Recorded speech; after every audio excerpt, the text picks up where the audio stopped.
Okay, so since you've already been doing health worksheets for at least 12 minutes, what we're going to do is I'm just going to go through and I'm going to write the names of these, and you're going to go back and color them according to this color code, okay?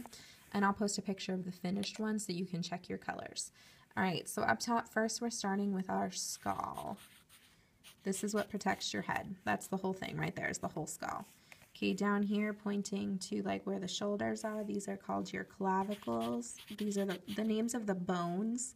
Okay, so we were just doing muscles, now we're doing bones. This is the clavicle. Okay, this third one pointing here, what's your arm connected to? That's called your scapula.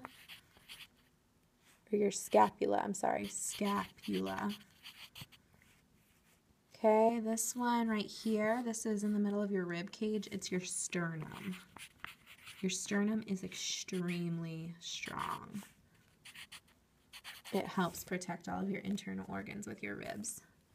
Okay, this one right here, this is your humerus bone. Not your funny bone, I promise. Okay, this one's pointing to all of these guys. These are your ribs, often called your rib cage because it looks like a cage. This one is here. This is your vertebrae, stretching all the way up. It goes from your neck and it stretches inside your ribs. It's your vertebrae or your backbone.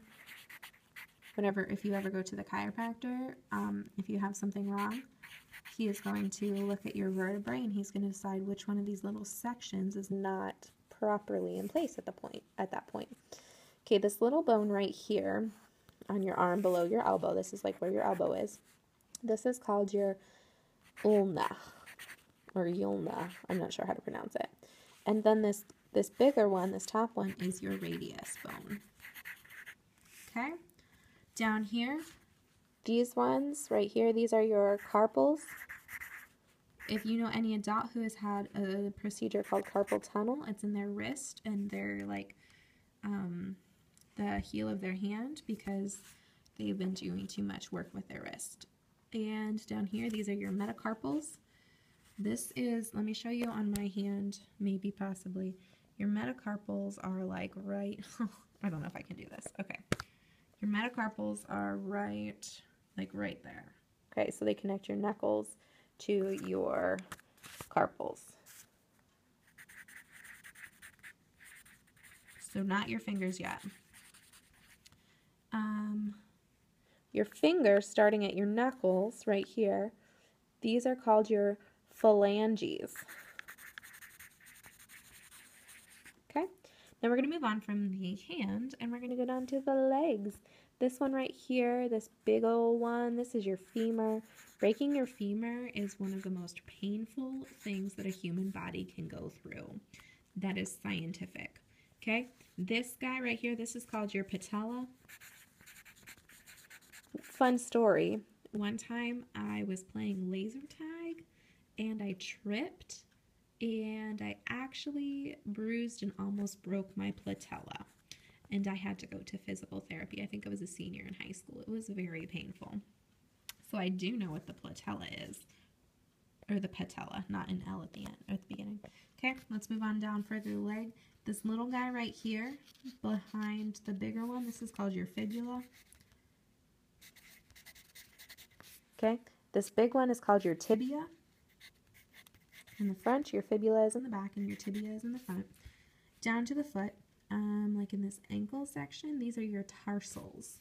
So in your hand, it's your carpals. In your feet, it's your tarsals. Like your toesies, only your tarsals.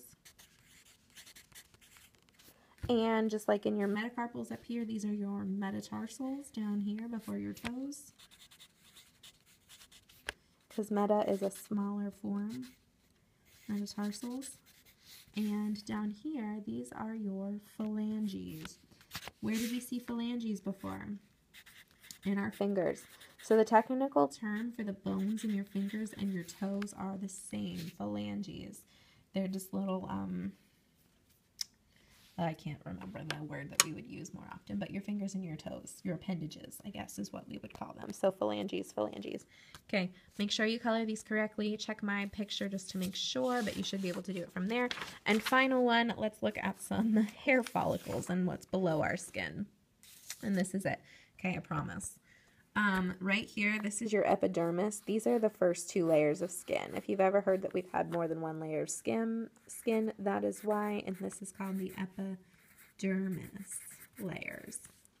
Okay, this guy right here, these little pockets down here, you can already tell this is a hair. That's pretty, it's coming out of the skin. That's a hair. That's pretty self-explanatory. So these little pockets right below the epidermis that drop down beside them, they kind of look like leaves. These are called your sebaceous glands.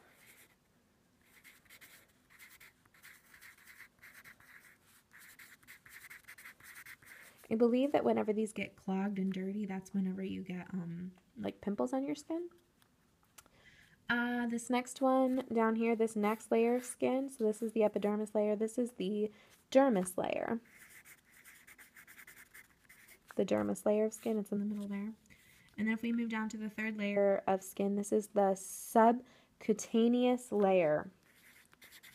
Subcutaneous layer. Okay, so epidermis is the top layer. That's the part we see. And whenever you get cut, that's the part that's showing it there.